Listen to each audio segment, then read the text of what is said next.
السلام علیکم ورحمۃ اللہ وبرکاتہ۔ بسم اللہ الرحمن الرحیم۔ الحمد للہ رب العالمین، والصلاة والسلام علی رسولہ الامین المبعوث رحمۃ للعالمین وعلی آلہ الطیبین الطاہرین واصحابہ الکرام المہتدین، اما بعد۔ محترم حضرات و خواتین، قرآن مجید کے پہلے پارے کا خلاصہ پیش خدمت ہے۔ اس پارے میں پہلی سورہ فاتحہ ہے، جس کا خلاصہ پچھلی مجلس میں بیان کیا جا چکا ہے۔ اس پارے میں دوسری سورہ بقرہ ہے۔ آج کی مجلس میں پہلے پارے میں سورہ بقرہ کی جو آیات ہیں ان کا خلاصہ پیش کیا جائے گا۔ سورہ بقرہ قرآن مجید کی سب سے طویل سورہ ہے، یعنی سب سے لمبی سورہ ہے۔ باقی جتنی بھی سورتیں ہیں وہ سورہ بقرہ سے چھوٹی ہیں، مختصر ہیں۔ سورہ بقرہ کے اندر جن چند اہم مقاصد پر زور دیا گیا ہے ان میں ایک اہم مقصد یہ ہے کہ ایمان والوں کے دلوں کی اس انداز میں تربیت ہو کہ وہ اللہ کے احکام، چاہے وہ اوامر ہوں یا نواہی، ان کے سامنے سر تسلیم خم کر دیں، چاہے وہ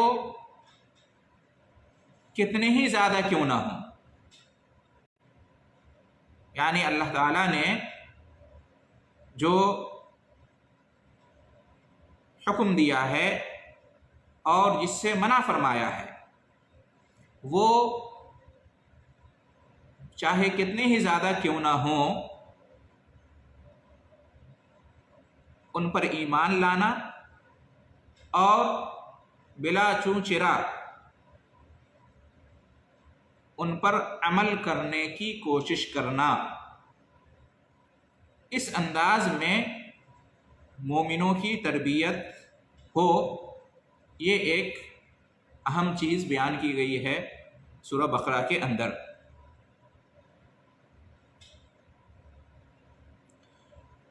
اور اس کے علاوہ مومنوں کو یہ تعلیم دی گئی ہے کہ ان یہودیوں کی مشابہت اختیار کرنے سے بچیں جن کا اللہ تعالیٰ نے امتحان لیا اس طور پر کہ ایک گائے کو ذبح کرنے کا حکم دیا تو وہ اس امتحان میں فیل ہو گئے اور اللہ کے اس حکم پر صحیح طریقے سے عمل نہ کر سکے، جبکہ صحابہ کرام کو دیکھیں کہ اللہ تعالیٰ نے سورہ بقرہ نازل کی اور اس کے اندر بہت سارے احکامات نازل فرمائے، بہت ساری تعلیمات نازل کی، اور اس طرح سے اللہ تعالیٰ نے ان کا امتحان لیا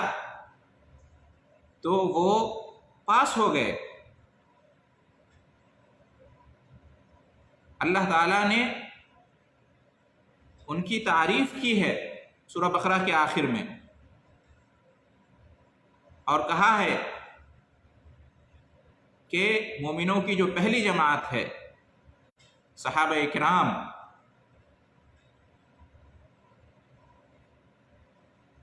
انہوں نے کہا کہ ہم ایمان لے آئے، ہم نے سن لیا، ہم نے مان لیا اور ہم نے اطاعت کر لی۔ اسی طرح سے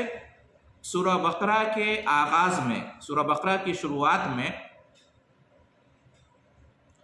قرآن مجید کے برحق ہونے کا بیان ہے، اور یہ کہ یہ اللہ کا کلام ہے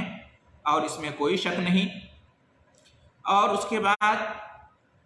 3 قسم کے لوگوں کا ذکر ہے۔ مومنین، کافرین اور منافقین،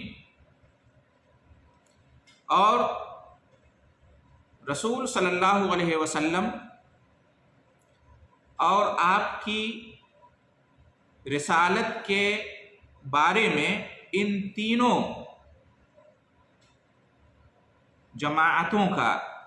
جو موقف ہے اور جو رویہ ہے اس کا ذکر کیا گیا ہے کہ مومنین ایمان لے آئے، کافروں نے انکار کر دیا، اور منافقین نے شک کیا یا ایمان لانے کے بعد پھر انہوں نے کفر کی راہ اختیار کر لی،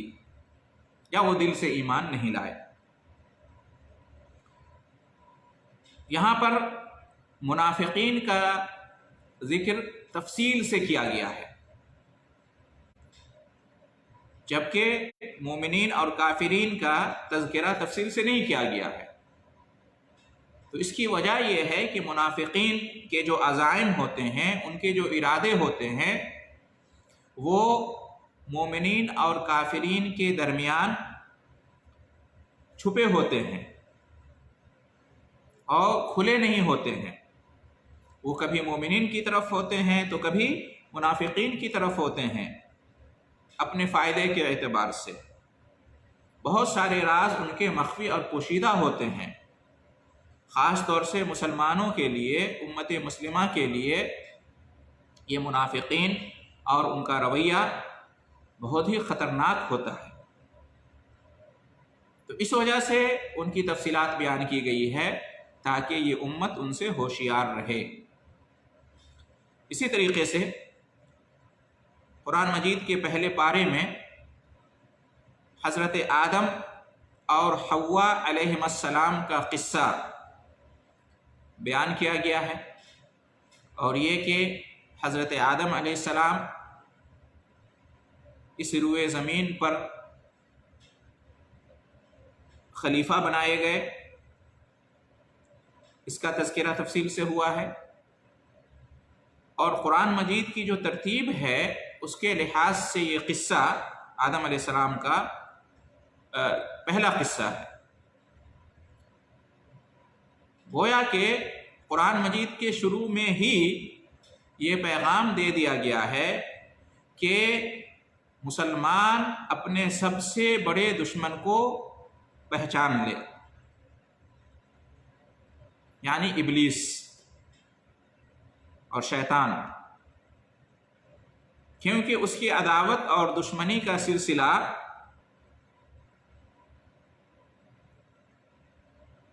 ابو البشر یعنی انسانوں کے باپ آدم علیہ السلام سے ہی شروع ہو گیا۔ تو آدم اور ابلیس کا قصہ اس لیے بیان کیا گیا قرآن مجید کے شروع ہی میں تاکہ مومن محتاط رہے شیطان ابلیس سے اور اچھی طرح سے اس کو پہچان لے اور جان لے کہ یہ اس کا سب سے بڑا دشمن ہے۔ اس کا مقصد ہے ہدایت کی راہ سے ہٹا کر گمراہی کے راستے پر لگا دینا۔ اسی طریقے سے اس پارے کی شروعات میں بنی اسرائیل کا اور خاص طور سے یہودیوں کا تذکرہ کیا گیا ہے، اور قرآن مجید کے بارے میں اور عام رسولوں کے بارے میں ان کا کیا موقف ہے یہ بیان کیا گیا ہے، اور خاص کر ہمارے نبی اور رسول، آخری نبی اور رسول محمد صلی اللہ علیہ وسلم کے بارے میں ان کا کیا موقف اور رویہ ہے یا تھا، اس کا بھی ذکر کیا گیا ہے، یعنی تکبر کا، عناد کا، حسد کا، انکار رسالت کا، یہ رویہ ان کا بیان کیا گیا ہے، اور رسولوں کے درمیان تفریق کرنے کا، بعض پر ایمان لانے کا اور بعض پر ایمان نہ لانے کا، یہ سب یہودیوں کے بارے میں بیان کیا گیا ہے۔ اسی طریقے سے اس پارے کے اندر گائے کا قصہ تفصیل سے بیان کیا گیا ہے، کہ اللہ تعالیٰ نے بنی اسرائیل کو حکم دیا تھا گائے کو ذبح کرنے کا، تو انہیں فوراً اس حکم کی تعمیل میں گائے ذبح کر لینی چاہیے تھی، لیکن انہوں نے بہت سارے سوالات، بیجا سوالات گائے کے بارے میں کرنے شروع کر دیے، یہاں تک کہ اس حکم پر عمل کرنا ان کے لیے بہت ہی دشوار ہو گیا اور بہت ساری پیچیدگیوں میں اور الجھاؤ میں پڑ گئے، اور اللہ تعالیٰ نے جو امتحان کے طور پر یہ حکم دیا تھا یہ اس میں پاس نہیں ہو سکے۔ تو اس امت کے لیے اس قصے کے اندر یہ پیغام ہے کہ انہیں چاہیے، یعنی امت مسلمہ کو، مسلمانوں کو چاہیے کہ اللہ تعالیٰ کے جو احکام ہیں، اللہ تعالیٰ کی طرف سے جو تعلیمات نازل ہوئی ہیں، جو دین ہے، شریعت ہے، ان کو ماننے اور ان پر عمل کرنے میں کسی بھی تردد اور شک و شبہ کے شکار نہ ہوں، خبردار رہیں، کیونکہ تردد کرنا، شک و شبہ کرنا یہ دل کی سختی کا سبب ہوتا ہے۔ بنی اسرائیل اور یہودیوں کا یہی معاملہ ہوا کہ انہوں نے تردد کیا، شک و شبہ کیا، اور اللہ کے حکم کو فوراً عملی جامہ نہیں پہنایا، تو جس کی وجہ سے ان کے دل سخت ہو گئے۔ جبکہ مومن کی شان یہ ہوتی ہے کہ وہ فوراً اللہ کے حکم پر اس کو مانتے ہوئے عمل پیرا ہو جاتا ہے اور ذرہ برابر بھی اس میں تردد یا شک و شبہ سے کام نہیں لیتا ہے۔ اس سورہ کے آخر میں ایمان والوں کی تعریف کی گئی ہے،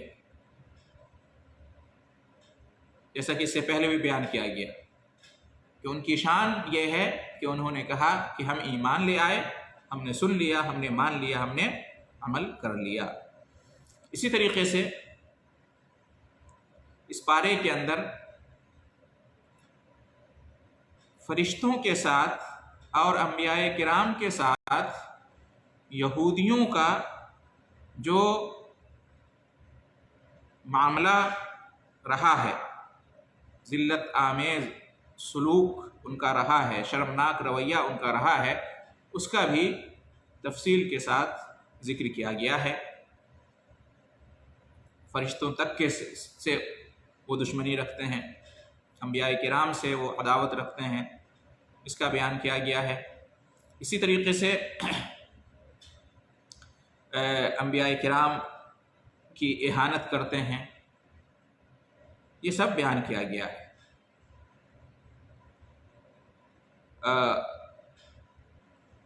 اسی طریقے سے مسجدوں کے اندر اللہ کا ذکر کرنے پر، اللہ کی عبادت کرنے پر پابندی عائد کرنا اور اللہ کے ذکر کرنے والوں کو، اللہ کی عبادت کرنے والوں کو مسجدوں سے روکنا اور مسجدوں کو ویران کرنے کے در پہ رہنا، یہ نصرانیوں کا شرمناک عمل ہے یا تھا اور سیاہ کرتوت ہے، اس کا بیان کیا گیا ہے۔ اور یہ کہ جو ان کے نقش قدم پر چلیں گے ان کا مقدر بھی گمراہی اور ہلاکت و بربادی ہے، یہ بیان ہوا ہے۔ اسی طریقے سے اس پارے کے اندر مسجد حرام کا تذکرہ ہے، مسجد خانہ کعبہ کی، اس کا بیان کیا گیا ہے کہ کس نے اس کی تعمیر کی اور کیسے تعمیر کی گئی۔ پورا ابراہیم علیہ السلام اور اسماعیل علیہ السلام نے جو خانہ کعبہ کی تعمیر کی، تو اس کا بیان ہے کہ جو سب سے پہلی مسجد دنیا کی تعمیر کی گئی اس سرزمین پر، تو اس کے بارے میں ذکر ہے۔ اسی طریقے سے اس پارے کے اندر اس بات کا بھی بیان ہے کہ دین کی امامت اور قیادت ظالموں کو نہیں ملتی ہے۔ دینی امور میں قیادت، پیشوائی، امامت یہ ظالمین کو نہیں ملتی ہے،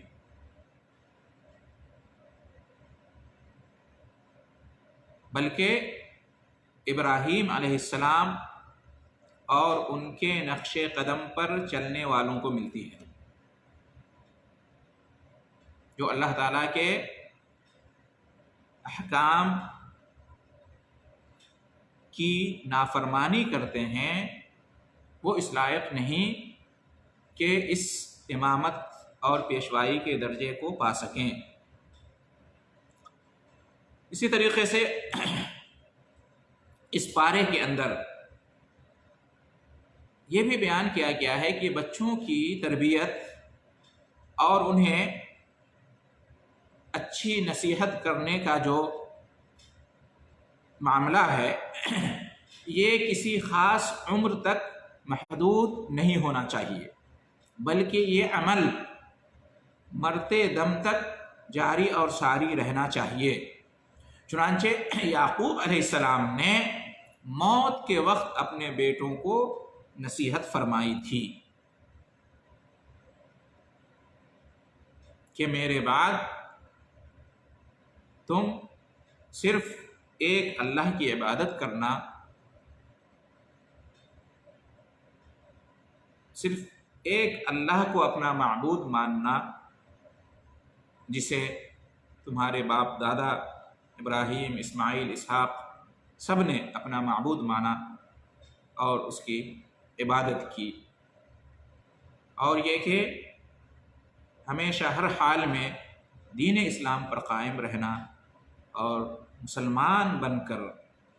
زندگی گزارنا۔ اسی طریقے سے اس پارے کے اندر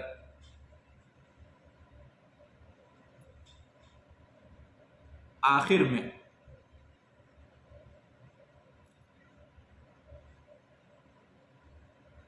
لوگوں کی جو ایک خوش فہمی ہے یا غلط فہمی ہے بہت سارے لوگوں کی کہ ان کا حسب و نسب ہی ان کے لیے کافی ہے اور ان کا خاندان، ان کا حسب و نسب یہ ان کے کام آئے گا اور اس وجہ سے وہ سب سے برتر ہیں، تو اس کی تردید کی گئی ہے، اس پر رد کیا گیا ہے کہ حسب و نسب سے، خاندان سے، ہمارے باپ دادا ایسے تھے، یہ تھے، وہ تھے، اس سے انسان کو کوئی فائدہ ہونے والا نہیں ہے۔ کسی کا حسب و نسب ابراہیم علیہ السلام سے کیوں نہ ملتا ہو یا آخری نبی اور رسول محمد صلی اللہ علیہ وسلم سے بھی کیوں نہ جا کر ملتا ہو، اگر اس کے پاس ایمان نہیں ہے، عمل نہیں ہے، تو اس کا کوئی اعتبار نہیں ہوگا۔ معیار اللہ کے نزدیک عزت کا، بلندی برتری کا، سعادت کا، فوز و فلاح کا کیا ہے؟ تقویٰ ہے، ایمان و عمل ہے۔ جو ایمان و عمل میں پیچھے رہ گیا اس کا حسب و نسب اسے آگے نہیں بڑھا سکتا، تو اس کا بیان بھی اس کے اندر ہے۔ اس لیے انسان کو اپنے ایمان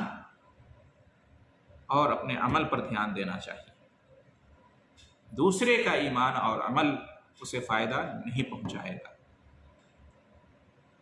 تو اس کا بیان ہے۔ تو اس طرح سے مختصر طور پر جو پہلا پارہ ہے، پہلے پارے میں جو سورہ بقرہ کی آیتیں ہیں اس کا خلاصہ آپ حضرات کی خدمت میں پیش کیا گیا ہے۔ اللہ تعالیٰ سے دعا ہے کہ اس پارے کے اندر جو بھی احکام بیان کیے گئے ہیں، جو بھی پیغامات اور جو بھی تعلیمات نازل کی گئی ہیں، اللہ تعالیٰ ہمیں ان پر ایمان رکھنے اور ان پر عمل کرنے کی توفیق عطا فرمائے، اور اس کی برکت سے دنیا اور آخرت میں سعادت اور فوز و فلاح سے ہمکنار کرے، آمین۔ وآخر دعوانا ان الحمد للہ رب العالمین، وجزاکم اللہ خیر الجزاء۔